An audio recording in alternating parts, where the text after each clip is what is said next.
Hello bachcho, let's read the question. The question says that a dimer of acetic acid in the liquid benzene in the equilibrium with acetic acid monomers at a certain temperature and the pressure if 25% of the dimer molecules are separated out, then अगर हमने क्या किया यहाँ पे कि आपके पास dimer of acetic acid in the liquid benzene में एसिटिक एसिड का डायमर बन जाता है।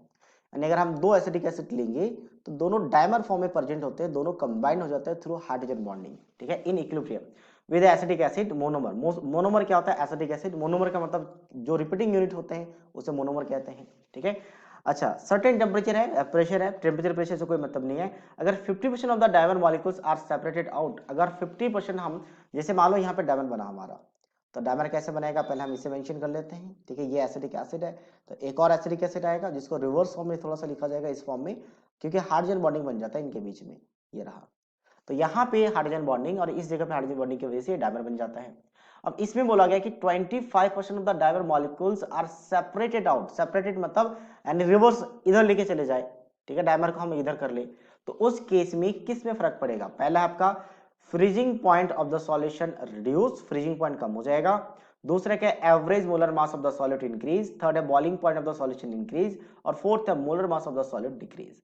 अब मोलर मास सॉलिड का तो डिक्रीज नहीं करेगा, अच्छा सॉरी, मोलर मास डिक्रीज कर सकता है, माइट भी पॉसिबल है, ठीक है, सॉलिड का, हालांकि एवरेज बोलना चाहिए। तो इसके लिए आप क्या करते हैं, जब भी कोई आयंस का एसोसिएशन या डिसोसिएशन होता है तो वांट ऑफ फैक्टर डिफाइन करते हैं। यहाँ पे एसोसिएशन हो रहा है मतलब दो आपस में कंबाइंड हो रहे हैं, तो van't Hoff factor step define करते हैं 1 plus of 1 by n minus 1 into alpha.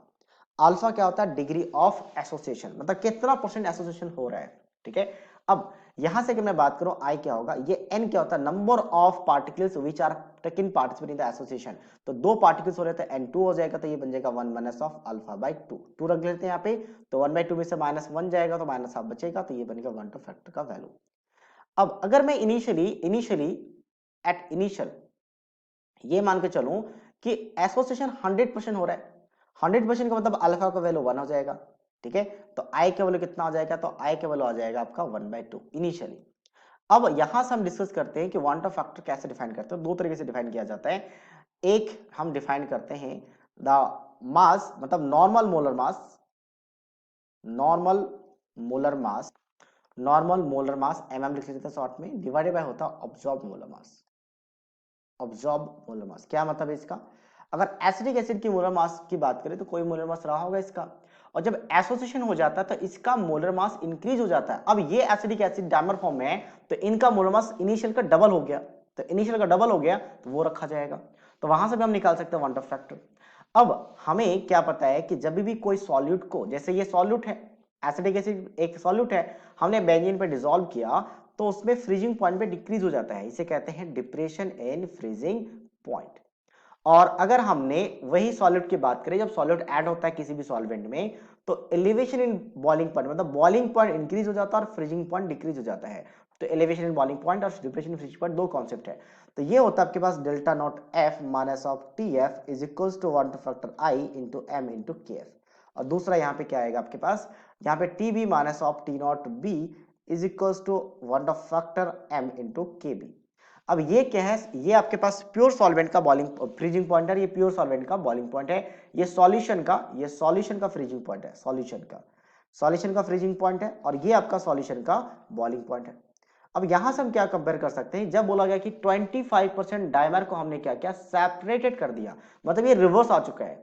जब ये रिवर्स आ चुका है तो डिग्री ऑफ डिसोसिएशन कम हो जाएगा, तो यानी कि अल्फा डिक्रीज हो जाएगा पहले से। अगर इनिशियल 100% माना था, अब 75% होगा, और 75% तो अल्फा कितना आ जाएगा आपका 3/4 आ जाएगा, ठीक है। तो 3/4 रखते हैं यहाँ पे इस वाले वैल्यू पे। तो अब आई जो फाइनल है वो कितना आ जाएगा इनिशियल के रिस्पेक्ट में, तो ये आपके पास बन जाएगा 1 माइनस ऑफ 3/4 रख रहे हैं तो 3/8 बन जाएगा। अब एलसीएम लेंगे तो कितना बन जाएगा आपके पास, ये यहाँ पे जाएगा तो 5/8, वन फैक्टर 5/8 आ चुका है, पहले से वैल्यू कम हो चुका है, पहले से वैल्यू क्या आपके पास ये कम है। तो अब ये वन फैक्टर डिक्रीज हो चुका था, उससे फर्क क्या पड़ेगा, वन फैक्टर डिक्रीज होगा तो अगर मैं बात करूं यहाँ पे टीएफ का, तो टीएफ क्या हो जाएगा, इंक्रीज कर जाएगा, फ्रीजिंग पॉइंट इंक्रीज करेगा, क्योंकि फ्रीजिंग पॉइंट इधर लेके जाएंगे और ये इधर जाएगा, तो आपके पास चाहे तो मैं इसको लिख सकता हूं कि TF will be equals to T not F minus of I into M into T F. तो अगर ये वाला अगर डिक्रीज हो रहा है मतलब टी एफ बढ़ेगा, तो freezing point will be increase. तो फ्रीजिंग पॉइंट इंक्रीज हो चुका है। बॉइलिंग पॉइंट की बात करें तो ये वाला कम हो रहा है, ये इसके साथ ऐड हो रहा है, ये वाला अगर डिक्रीज होगा तो ऑब्वियसली बॉइलिंग पॉइंट क्या हो जाएगा, डिक्रीज हो जाएगा। तो freezing point increase and boiling point decrease. ठीक है, सॉरी यस ठीक है, freezing point increase, boiling point decrease. क्या कोई ऑप्शन मैच किया? पहला freezing point of the solution decrease, नहीं डिक्रीज नहीं इंक्रीज करेगा। दूसरा एवरेज मोलर मास की बात करते हैं, पहले boiling point of the solution is increase, boiling point decrease हो रहा है, तो ये ए और सी इनकरेक्ट हो चुका है। अब हम बात करते हैं मोलर मास। अब वांटा फैक्टर डिक्रीज हो रहा है मतलब नीचे वाला वैल्यू, क्योंकि आपके पास नॉर्मल मोलर मास तो सेम रहेगा, एसिटिक एसिड का फिक्स्ड है चाहे कोई भी कंडीशन हो, मतलब ऑब्जॉर्ब्ड मोलर मास क्या हो रहा होगा यहाँ पे, इंक्रीज कर रहा होगा। तो ऑब्जॉर्ब मोलर मास अगर इंक्रीज करेगा तो इसका मतलब वांटा फैक्टर कम आएगा, तो इसका मतलब average molar mass of the solute will be increase. Van't factor एक तो यहां से निकाला जाता है, दूसरा इस वाले फॉर्मूले से। तो जो सेकंड वाला फॉर्मूला लिखा है यहाँ फॉर्मूले से देखेंगे तो हमें साफ पता चल रहा है कि नॉर्मल मोलर मास सेम है, नॉर्मल मोलर मास सेम है, लेकिन ऑब्जर्व मोलर मास जब इंक्रीज करेगा तभी तो वांटा फैक्टर डिक्रीज करेगा, मतलब ये वाला वैल्यू क्या हो रहा होगा आपका, इंक्रीज कर रहा होगा। तो एवरेज मोलर मास क्या करेगा, इंक्रीज करेगा। तो molar mass of the solid decrease नहीं, मोलर मास सॉलिड का डिक्रीज नहीं करेगा। So that means only B is the right answer of this question. So I hope you understood it well. All the best.